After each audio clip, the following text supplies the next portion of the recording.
Ever notice how your heart literally races before you even click open your inbox? I mean, your brain is reacting to an unread email the exact same way our ancestors reacted to a tiger jumping out of the bushes. Or maybe you've had that thing happen where just one tiny negative thought spirals into this massive tornado of overthinking, and it just absolutely derails your entire afternoon. Look, we live in an age of constant, nonstop overwhelm, and our nervous systems are working way overtime. But what if you could actually construct a sanctuary right inside your own mind? Well, welcome to This Explainer. Today, we're building a practical, evidence-based toolkit to help you manage that stress, stop the overthinking, and really restore your inner balance. We are exploring the architect of calm, and we're going to completely transform the way you interact with your own thoughts. Okay, let's dive into this. We've got a really clear, organized roadmap for us today.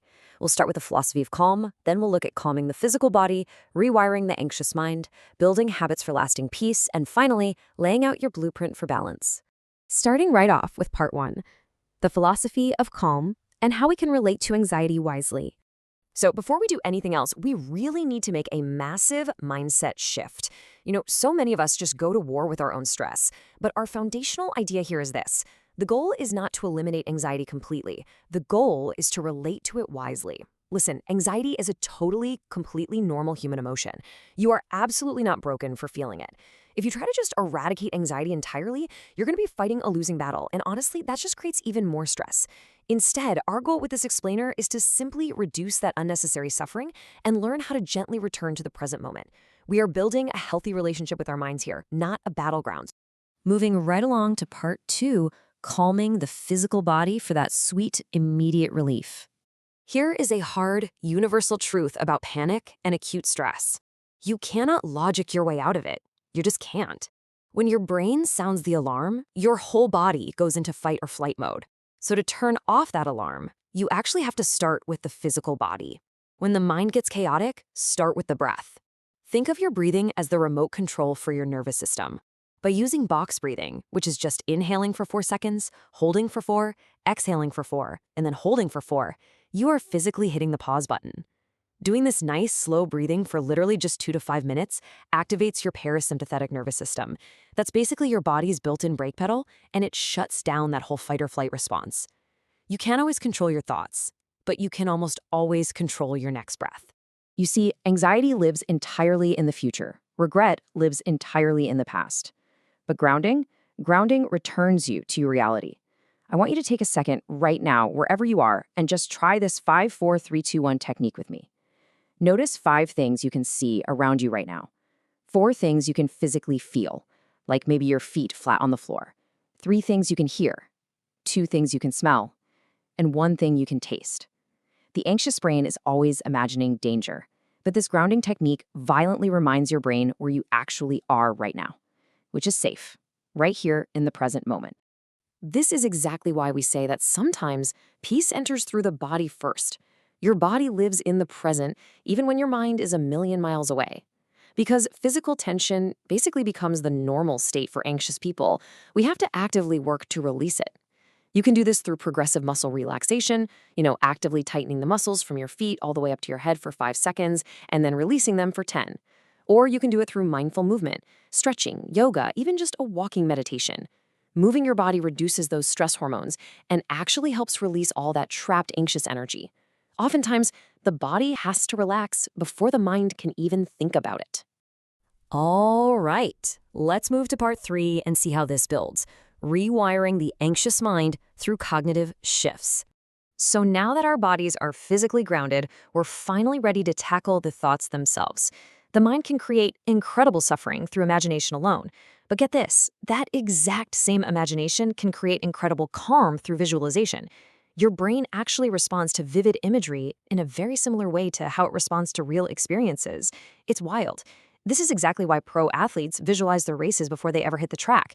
If you close your eyes and imagine a peaceful forest or a mountain lake or maybe a favorite childhood spot, and you truly engage all your senses in that visualization, your brain will physically react as if you were really there. Your mind can definitely be a prison, but you have the architectural tools to make it a sanctuary instead. Now, what's really interesting about this slide is how we can use reframing. Events themselves actually create way less suffering than our interpretation of those events. The story you tell yourself changes your entire experience of reality. So instead of saying something harsh like, I failed, try saying, hey, I am learning. Instead of telling yourself, I can't handle this, you reframe it to, this is difficult for sure, but I've handled difficult things before. You're literally rewriting the script to remove all that unnecessary suffering. So the crucial point here is learning how to stop those bad scripts right in their tracks. Because honestly, some thoughts are just not worth entertaining. When you get caught in that repetitive loop of rumination, you can literally just tell yourself, stop, and redirect your attention. But when a thought really persists, you've got to interrogate it. Ask yourself, wait, what actual evidence supports this thought? And conversely, what evidence contradicts it? Our minds are absolutely excellent storytellers, right? But they are not always excellent reporters. To find out if your mind is actually reporting the truth, you kind of have to put your thoughts on the witness stand. Ask yourself, am I trying to predict the future right now, or am I mind reading? If your thought is, oh man, everyone thinks I'm totally incompetent, ask yourself what actual tangible evidence you have to prove that. Usually, it's very little. Feelings are absolutely real, and we should always validate them, but feelings are not always reliable facts. Anxiety zooms way in, wisdom zooms way out. Asking these simple questions gives you that zoomed-out wisdom. Which brings us to part 4, habits for lasting peace. How do we actually sustain this? Okay, we've talked about emergency interventions and cognitive shifts, but how do we keep this peace going long term? Well, sometimes the healthiest choice isn't to deeply analyze our thoughts, but simply to use positive distraction. Because our attention is a limited resource, directing it wisely, like to reading or gardening, cooking, or just calling a friend, can powerfully interrupt those anxiety loops. Where attention goes, experience follows. And honestly, one of the most powerful positive distractions out there is nature. Did you know that just 20 minutes in a natural setting can significantly lower your stress hormone, cortisol? This super simple practice of taking a 30 to 45-minute outdoor walk just 3 times a week can completely transform your mental health. Research shows walking improves your anxiety, your mood, your sleep, and your attention. And the real trick here? Occasionally leave the headphones at home. I know it's hard, but just observe the trees, the sky, the wind, and the sounds around you. Nature asks absolutely nothing from you except your presence. Another absolutely crucial habit for lasting peace revolves around how you wrap up your day. Look, sleep is not an on-off switch. It's a landing process. You really need to build yourself a sleep runway. So 60 to 90 minutes before bed, start dimming those lights, step away from the work emails, and definitely avoid any stressful discussions. 60 minutes out, put the screens away, read something calming, do some gentle stretching, or practice that box breathing. And right at bedtime, ask yourself, what went well today? What am I grateful for? And what can wait until tomorrow? Your mind deserves a beautiful sunset before the darkness. And finally, part 5, your blueprint for balance, the master plan. Let's bring all of these architectural tools together into one master plan that you can start using the literal minute this explainer is over. Here is your action plan. When anxiety pops up, you don't fight it. You pause. You use box breathing to hit that physical remote control. You ground yourself in present reality using the 5-4-3-2-1 technique. Then, you look right at that anxious thought, you ask for the evidence, and you reframe it.